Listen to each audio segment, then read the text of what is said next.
Renfield is the story of a man who 100 years ago took on a job, made a commitment to his boss to do something different, but for very personal, selfish, ego-driven reasons.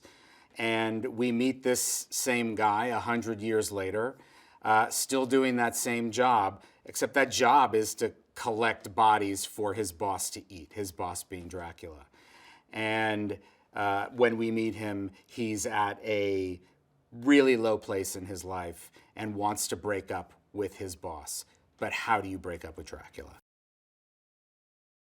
Holt is one of the best actors at taking a despicable character and somehow making him lovable, likable, relatable, and that was one of the, I think, greatest challenges of this movie and of this story, is finding a way to take a mass murderer, a serial killer, and turning him into someone that you want to win at the end of the day.